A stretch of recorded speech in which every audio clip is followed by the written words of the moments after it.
I'm Lerner, and today I want to talk to you guys a little bit about Lightroom and editing and post-processing. I have some images here that I shot when I was in Europe recently with the thru with Jared Poland. He and I were there for some photo walks, some boot camps in Manchester and London, UK. We went to the big Photo Expo in Cologne, Germany, and along the way, although we didn't have a lot of time for photos, I did get a chance to snap a few when I could. So here we have on the top here, we have a kind of an iconic shot of Parliament and Big Ben with a double-decker sightseeing London bus going by. And on the left-hand side is the original capture. And on the right-hand side is my final edit. Below that, we have the Kölner Dome in Cologne, Germany, which is a medieval church. It was built, I guess, in 1280 and finished in the 1800s, is according to the stories that we heard there. It is beyond incredible. It's massive. It's beautiful. And we just happened to be on the side of the church that was getting some really incredible golden light. And on the left-hand side is my original capture. On the right-hand side is my final edit. Top image was shot in Nikon D3S with Jared's 14-24 at 14, which is why we've got so much in that scene, as well as that incredible distorted curvature of Big Ben. Below, I've shot that with my Fuji X100, and that was, I think, just f4. 500th of a second, yada, yada, yada, boom, boom, boom. All right. So these images, for whatever reason, I posted them on Flickr and both of them went directly into Explore. So that's very cool. It means a lot of you guys are checking them out. I really appreciate that, of course. So let me get into some of the editing here and just show you guys a little bit about, what I've done in order to get the resultant image. So I'm just going to get out of this this survey view that I'm in here, and I'm just going to select one image here. So we will start with this image of Big Ben. Now, I don't know if I will get the image exactly the way that I had it, but I will definitely do my best to get close to where my resultant image was here. So very first thing I want to do with this image is I want to pull back the highlights, because even though the sky is a little bit blown out over here, and we'll just take a quick look at the histogram. Yeah, you can see that all of this area over here is our highlight area. I want to bring back some information to this area. Now, I don't typically go by the histogram, but I'm just using that by an example. And if you hover over the highlight area, you can see where those red areas are. That's where our highlights are completely blown out. Just as if we hovered over the shadow area, we can see this blue region down here if we could look around the bottom of the bus, and those are the only areas where we are completely underexposed. All right, so let's get rid of the histogram because I don't really want to work with that. And I'm just going to take my highlights and I'm going to drag them way down. And already you can see the image getting a little bit richer, let's say, okay? So we can already see some detail that's come back into the sky. If we just do a quick before and after, well, it's before and after with the final resultant image. So never mind, but let's just say if we went in here and we reset it, okay, you can see that there is a bit of a difference. We'll slam those highlights down. And there's a little bit going on there, just a little bit more detail in there. But let's keep going with that. Now, I want to also bring my blacks down a little bit. So I'm just going to hold the Option key down so I can see where the clipping's occurring. And I'm just going to do something like that and just keep going there. And I'm just going to go about there. I want to bring in some shadows here, just a little bit, because I don't want to lose too much detail in here. And at the same time, I just want to bump my whites up just a little bit, that white point. And what I want to do is I want to get a lot of more midtones going on in here. So I'm going to bump up my clarity. Boom. And yeah, you can see it's a little bit more definition going on there. At the same time, I want to add some contrast. And we'll just bump up that contrast. See what happens there? Contrast looks kind of cool, but we lose everything. We go down, it looks a little bit flat. So I'm just going to add just a little hair of contrast, okay? And I'm going to I'm going to go into my color temperature here. It's a little bit cool. I think by warming it up, it's also going to brighten it up a little bit. So I'm just going to bump that up just a hair. And yeah, something right about there. I'm going to add a little bit of vibrance and just a touch of saturation. Not too bad, not too bad. Now, I might go in here and I might just go into my HSL and just try to bring some more color and stuff back into that sky. So I'm going to click on my little picker. I'm going to click on that and I'm just going to boost my saturation. And it definitely brings some of the blues back in there. Looks pretty good. I'm going to go and do the same thing with my luminance. I'm going to click on the same area. I'm going to drop it down. And all of a sudden I've got a little bit of drama in my sky. Looking pretty cool. Now, I wouldn't mind actually getting a little bit of more color out of Big Ben over here. So I'm going to do the same thing. And actually, maybe I'll go the other way. Maybe I'll just bring the luminance up here, and I'll bring the saturation up as well. So just give it a little bit of brightness and some color. Something around the lines of that. And you know, these trees here are looking a little bit flat. You know, I'm just going to do the same thing here. Bring the saturation. Well, let's just see. Just trying to find a good balance there, something around there. And luminance, I'll probably do the same thing. I'll just try it manually here, just to give it a little bit of something like that, like there. I don't really want to do any split toning there. I could do a little bit of sharpening. I'll just click on the building here, and just bring that up to about there. And I'm just going to mask it off, so I sharpen the line detail, edge detail, and not textures for that matter. I might want to just add a little bit of lens vignetting here. So just bring this down a little bit there, and I'm just going to bring my midpoint down.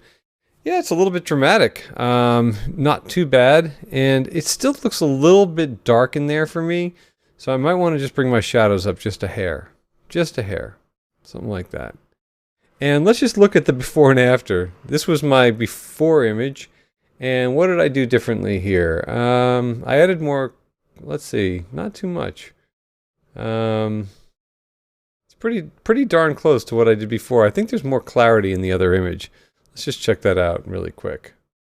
All right, I'm just going to go into there. Yeah, there's a lot more clarity in there. And I actually brought my whites all the way down. Interesting. And I actually had more blacks in there. So let's just try that. We'll try to emulate what I had going on here before. So I'll bring more clarity in there. Something that's way too much. And I'll bring this down here. Just give a little bit more contrast to the sky. But anyway, you guys can see what I'm getting at here. So basically, I will create a new snapshot of this. So I'm just going to go Command N, and I'll just call this 1. And I'm going to reset this, okay, so we can see what it looks like with no adjustments. So that's no adjustments, and there's the drama that we have there.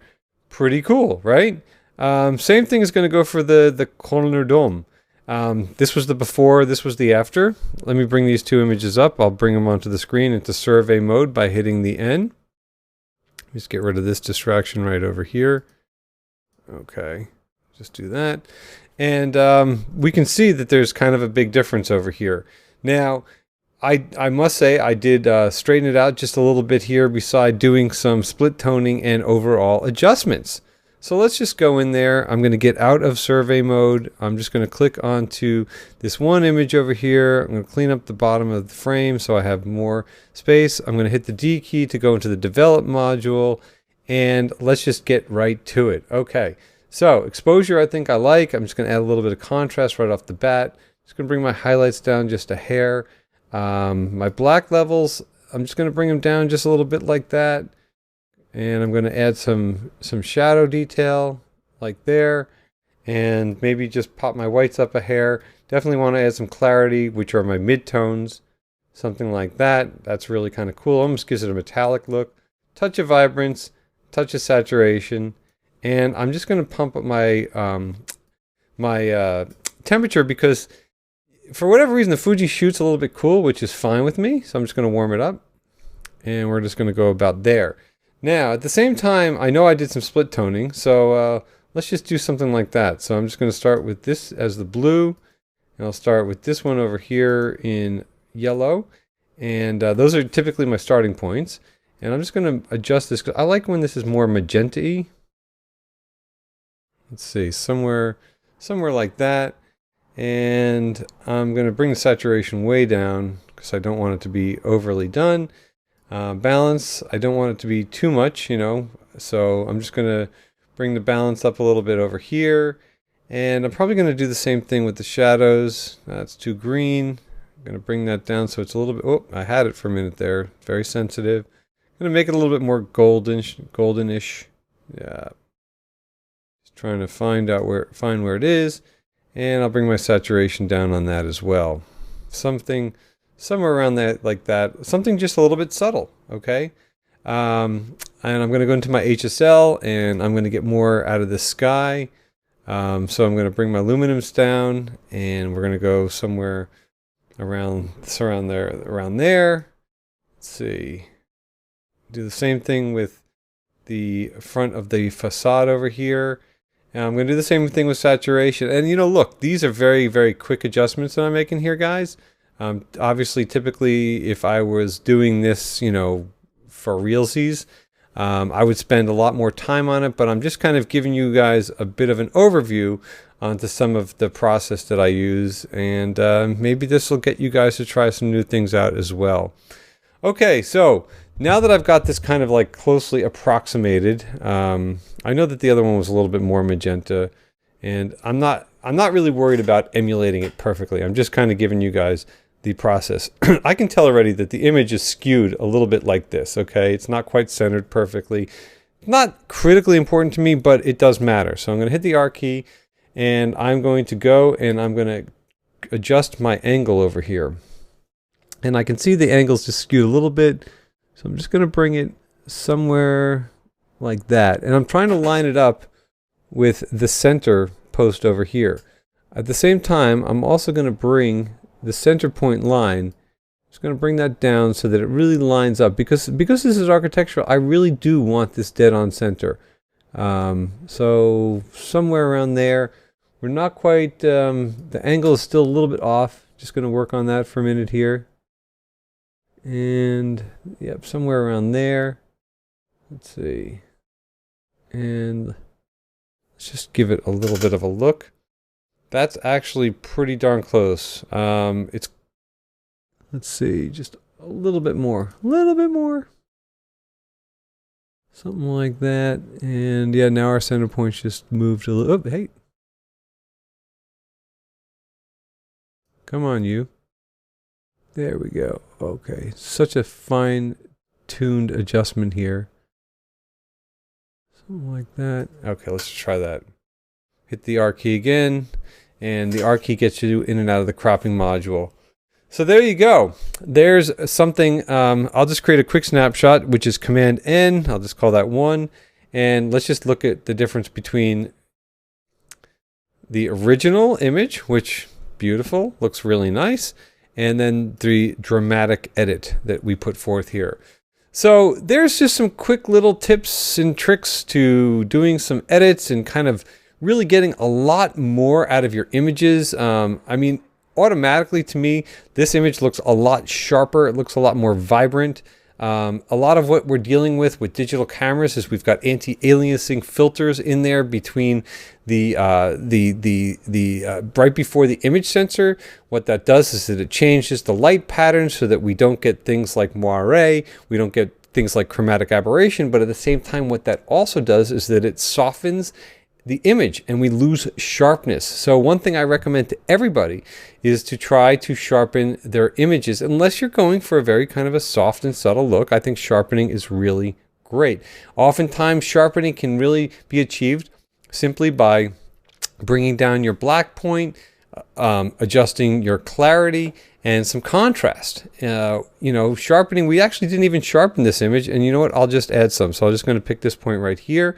I'm just going to go sharpening, and I'm only doing it until I start to see the quality degrading. When you start to see noise, that's when I stop at the sharpening, okay? And then I go and I mask it off, and I hold the Option key so that I bring the masking to only sharpen the edge detail, and I bring it up as far as I need to go so that I'm sharpening edge detail, not texture detail. And that there would be, for this particular edit, that would be my final image. So, had a great time in Europe. It was awesome being there with Jared. We met some incredible people. We ate some awesome food, or at least I did. As much as I loved the UK, and the UK was really awesome, we had a little bit more time to walk around in Cologne in Germany.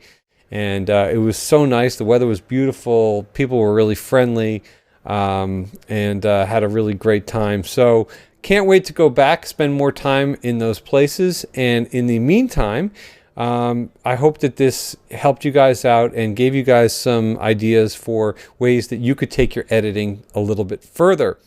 If you have any questions or comments, please leave them below, and don't forget to subscribe to my channel. That's it for now, and we'll see you soon.